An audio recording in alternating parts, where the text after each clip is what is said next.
जय श्री कृष्ण। आज हम नाग पंचमी के पूजन की विधि और कथा सुनाने जा रहे हैं। नाग पंचमी श्रावण मास के पंचमी के दिन आ रही है और इसी दिन आती है।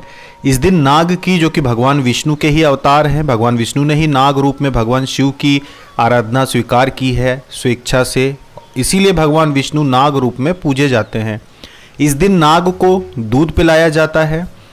नाग की तस्वीर घर पर बनाई जाती है, किसी कागज़ पे या दीवार पे बनाकर उसे खड़ा टिका के रख दिया जाता है दीवार से, जिसमें 5 सर यानी कि 5 फन नाग के बनाए जाते हैं और फिर उसका पूजन किया जाता है। इस दिन जब नाग पंचमी होती है, चावल नहीं बनाए जाते घर में, और घर में किसी भी प्रकार की धारदार वस्तु का उपयोग नहीं किया जाता है जिसमें धार हो, और ना ही श्रावण के महीने में जमीन खोदी जाती है। श्रावण के महीने में जमीन को भी नहीं खोदना चाहिए, ऐसा विधान कहता है।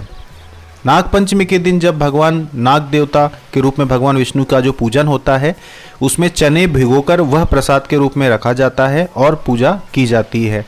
अलग अलग राज्यों में ये भी प्रथा है कि इस दिन ठंडा खाना खाया जाता है, यानी कि एक दिन पहले ही खाना बना लिया जाता है, जिससे कि अगले दिन चूल्हे पे तवा ना चढ़ाना पड़े और चावल ना बनाना पड़े। इसीलिए क्योंकि इस दिन तवा नहीं चढ़ाया जाता, एक दिन पहले ही खाना बनाकर रखा जाता है और उस दिन नाग पंचमी के दिन बासी भोजन किया जाता है, ऐसी भी प्रथा है।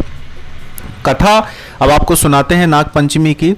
नाग पंचमी की जो कथा रखते हैं, इसका एक ये भी उद्देश्य होता है कि साल भर आपके घर में किसी प्रकार के जहरीले कीड़े ना आए, किसी प्रकार की कोई जहरीली चीज़ें वस्तुएं आपको नुकसान ना पहुंचाएं। यह भी एक उद्देश्य से नाग की पूजन की जाती है, नाग देवता की। इस दिन बच्चों की पढ़ने वाली पुस्तकों, पेन पेंसिल का भी पूजन किया जाता है, क्योंकि उसका उपयोग आप अपने जीवन में करते हैं औजार के रूप में, तो इसीलिए उनका भी पूजन किया जाता है। अब आपको हम नाग पंचमी की 2 बहुत ही अच्छी कहानियाँ सुनाएंगे, 2 कथा सुनाएंगे, जिससे आपको नाग पंचमी का महत्व समझ में आएगा। एक साहूकार थे, उनके 7 लड़के थे और 7 बहुएं थीं। उनमें से 6 बहुओं का तो मायका था, परिवार था, लेकिन जो सबसे छोटी बहू थी, अब उनके मायके में कोई भी नहीं था। एक सावन का महीना आया और नाग पंचमी के दिन सबसे छोटी बहू जो घर पर रह गई थी, क्योंकि बाकी की सभी जो बहुएं थी वो तो अपने मायके चली गई, पर छोटी बहू जो थी वो मायके नहीं जा पाई क्योंकि उनके मायके में कोई नहीं बचा था, तो घर में ही उदास बैठी हुई थी और मनी मन सोच रही थी कि मेरे मायके में कोई नहीं है, नाग देवता मुझे मायके के रिश्तेदार दीजिए, मुझे मायके का दुलार दीजिए। इतना कहने पर नाग देवता ने एक ब्राह्मण का रूप धारण करके उनके घर आए और उनके ससुर जी से ये कहा कि मैं आपकी छोटी बहू का भाई हूँ और मैं इसे अपने साथ में ले जाने आया हूँ। मैं काफ़ी समय से अपने देश से यानी कि अपने शहर से दूर रहता था, इसलिए मैं लेकर जाऊँगा अपनी बहन को। जब यह बात उस लड़की को पता चली तो वह उसके साथ नाग देवता के साथ जाने लगी। नाग देवता के साथ ससुर जी ने उसे विदा कर दिया। अब बहन के मन में ये विचार आया कि यह मेरा भाई जो आया है, अब ये मुझे कहाँ लेकर जाएगा। इतने में ही नाग देवता ने अपना नाग का रूप धारण करके कहा कि हे बहन, तुम मेरे घर चलो, अब तुम मेरी पूंछ पकड़ के मेरे पीछे पीछे आओ, मैं तुम्हें अपने घर लेके चलता हूँ। इतना कहकर नाग देवता चलने लगे। नाग देवता घर गए और अपनी स्त्री यानी कि अपनी धर्मपत्नी से कहा कि यह मेरी बहन है, इसे अच्छी तरह से रखना है, इसे दुख मत देना, इसे सुख की प्राप्ति हो, ऐसा व्यवहार इसके साथ करना। अब एक दिन जब नागिन के घर बच्चे हुए तो बहन दिया लेकर उनके पास देखने के लिए गई तो डर गई और दिया हाथ से गिर पड़ा, जिससे नागिन के बच्चे की पूंछ जल गई। नागिन ने बहुत गुस्से में आकर अपने नाग को बुलाकर कहा कि आपकी बहन को यहाँ काफ़ी समय हो गया है, अब इसे अपने ससुराल भेज दो। नाग देवता ने बहुत सारा धन देकर अच्छी तरह से अपनी बहन को विदा किया और उसे ससुराल छोड़ आए। वह अपने मायके से वापस लौट के आई और उसका जो पुत्र हुआ, वह पुत्र बहुत मस्ती किया करता, सामान को घर में तोड़फोड़ करता। तब उस बहू की जितनी भी जेठानी थी सभी ताना मारती उस लड़के को कि तेरे मामा तो बहुत लखपति हैं, धनवान हैं और सोने का ही सामान दिला देंगे जो तू तोड़ फोड़ करता रहता है। माँ भी अपने बेटे को समझाती कि तू इस तरह से घर की वस्तुएं मत तोड़ा कर, वरना जेठानियाँ ताना मारती है और कहती हैं कि तेरे घर से सामान आ जाएगा। इसी दिन नाग पंचमी का दिन आया इसी समय, और नाग पंचमी के दिन नाग देवता का चित्र बनाकर दीवार पर मांडकर यानी कि दीवार पर बनाकर वह बहू उनका पूजन करती, भोग लगाती और प्रार्थना करती कि हे नाग देवता, जिस तरह से आपने मेरे घर को बसाया है, जिस तरह से आपने मुझे खुशी दी है, जिस तरह से आपने मेरी सहायता की है, उसी तरह से आप सभी को मायका देना, सभी को मायके का दुलार देना और एक भाई के रूप में सभी स्त्रियों की सहायता करना। ये पहली कथा थी। दूसरी कथा है नाग पंचमी की, जिसमें श्रावण मास की शुक्ल पंचमी नाग पंचमी जो कहलाती है, इस दिन नागों का पूजन किया जाता है। नाग दर्शन का विशेष महत्व है। इस दिन आपको सांप को नहीं मारना होता, यानी कि इस पूरे श्रावण मास में सांप को नहीं मारना चाहिए। और जैसा कि आपको बताया है कि भूमि को भी आपको खोदना नहीं चाहिए, ये भी आपको विशेष ध्यान रखना चाहिए।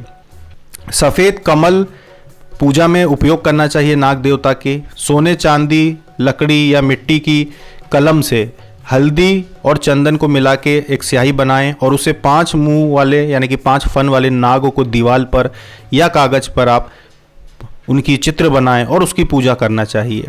अगर सपेरे आते हैं तो नाग देवता का दर्शन करना चाहिए। अन्यथा आप अगर नाग देवता की बाम्बी जो उनका घर होता है, अगर वो आपके आसपास कहीं हो तो वहाँ जाकर भी आप दूर से पूजन कर सकते हैं। कथा कहती है कि किसी राज्य में एक किसान परिवार रहता था। किसान के 2 पुत्र व 1 पुत्री थी। एक दिन हल जोतते समय हल से सांप के 3 बच्चे कुचलकर मर गए। नागिन पहले तो विलाप करती रही, फिर उसने अपने संतान के हत्यारे से बदला लेने का संकल्प किया। रात्रि के अंधकार में नागिन ने किसान, उसकी पत्नी व दोनों लड़कों को डस लिया। अगले दिन प्रातः किसान की पुत्री को डसने के उद्देश्य से फिर चली तो किसान कन्या ने उसके सामने दूध का भरा कटोरा रख दिया। हाथ जोड़ क्षमा मांगने लगी। नागिन ने प्रसन्न होकर उसके माता पिता और दोनों भाइयों को पुनः जीवित कर दिया। उस दिन श्रावण शुक्ल पंचमी थी। तब से आज तक नागों के कोप से बचने के लिए इस दिन नागों की पूजा होती है। जैसा कि आपको हमने पहले भी बताया कि किसी भी प्रकार के जहरीले प्राणी साल भर पूरे वर्ष आपके घर में किसी प्रकार का उत्पात ना मचाए, इसलिए भी ये पूजा करना उत्तम होता है। एक कथा और भी है कि एक राजा ने बन करेली खाने की इच्छा व्यक्त की। राजा को वन करेली जो होती है, ये जंगली करेला होता है, छोटा सा होता है जंगली करेला, उसको बन करेली कहते हैं। राजा को जंगल में बन करेला दिखाई दिया, हम करेला ही बोलते हैं जिससे आप समझ जाएं, दिखाई दिया। उसने तोड़कर थैले में भर लिया। इतने में ही नाग देवता वहाँ आए और कहने लगे कि तुमने मुझसे पूछे बिना यह करेले क्यों तोड़ लिए। तो राजा हाथ जोड़कर बोले कि मेरी पत्नी स्त्री गर्भवती है और उसने खाने की इच्छा व्यक्त की है, इसलिए मुझे ये करेले यहाँ दिखाई दिए तो मैंने तोड़ लिए। यदि मुझे मालूम होता कि ये आपके हैं तो मैं ज़रूर पूछ लेता, आप मुझे क्षमा कीजिए। नाग बोले कि मैं तुम्हारी बातों में आने वाला नहीं हूँ, यह तो जो करेले हैं ये वापस रख जाओ या फिर वचन दो कि अपनी पहली संतान मुझे दे दोगे। राजा करेले घर लेकर आ गए, पहली संतान का वादा करके कि मैं दे दूंगा। रानी ने जब ये सारी बात जान ली तो भी रानी ने करेले खाने की इच्छा नहीं छोड़ी और करेले खाए। जब समय हुआ, रानी के यहाँ एक पुत्री व एक पुत्र ने जन्म लिया। नाग को पता लगा तो पहली संतान को मांगने गया। राजा कभी कहते कि मुंडन के बाद मेरी कन्या ले जाना, कभी कहते कि इसका कर्ण छेदन के बाद ले जाना, फिर कहने लगे कि विवाह के बाद ले जाना। नाग देवता समझ गए कि विवाह होने के बाद तो जो कन्या है इस पर पिता का कोई अधिकार ही नहीं रहेगा, इसीलिए मुझे कुछ भी करके इस कन्या को पहले ही लेके जाना होगा। एक दिन राजा अपनी पुत्री के साथ तालाब पर नहाने के लिए गए। तालाब के किनारे कुछ सुंदर कमल फूल लगे हुए थे। लड़की ने उसे तोड़ने के लिए जैसे ही हाथ आगे बढ़ाया तो कमल और दूर चला गया और सरकता गया। फूल के साथ साथ लड़की भी आगे बढ़ती गई और गहराई में लड़की डूब गई। तो नाग ने राजा के सामने आकर कहा कि मैं तुम्हारी लड़की को ले जा रहा हूँ। यह सुन राजा मूर्छित हो गया। होश आने पर पुत्री के वियोग में सिर पीट पीट कर मर गया। राजा की मृत्यु का समाचार जब रानी को मिला तथा पुत्री को नाग ले गई यह पता लगा तो वह इतना घबरा गई और इतना ज़्यादा उसे दुख हुआ कि वह भी प्राण त्याग गई। लड़का अकेला रह गया। संबंधियों ने राजपाट लड़के से छीनकर उसे दर दर का भिखारी बना दिया। वह घर घर भीख मांगता और अपनी व्यथा सबको सुनाता। एक दिन जब वह नाग देवता के घर भीख मांगने के लिए गया तो उसकी बहन ने अपने भाई की आवाज़ सुनकर आवाज़ को पहचान लिया और बाहर निकल के आई और अपने भाई को अंदर बुला लिया। दोनों भाई और बहन प्रेम से वहाँ रहने लगे, इसलिए भी इस दिन नाग पंचमी का त्यौहार मनाने जाने लगा। तो इस तरह की कई कथाएं हैं जो नाग देवता से संबंध रखती हैं कि किस तरह से इस दिन अगर कोई भी नाग देवता से प्रार्थना करता है तो नाग देवता उनकी सहायता अवश्य करते हैं। तो भगवान विष्णु के अवतार नाग देवता की नाग पंचमी के दिन बहुत अधिक कुछ नहीं करना पड़ता, बस उनका साधारण पूजन करना होता है। हल्दी चंदन का लेप से उनकी तस्वीर बना के और आपको साधारण पूजन ही करना होता है। और चने की दाल या चने को गलाकर उसे रात में भिगो कर रख दें और सुबह वो नाग देवता को चढ़ाएं और उनसे प्रार्थना करें। बस इतना ही करना होता है। जय श्री कृष्ण।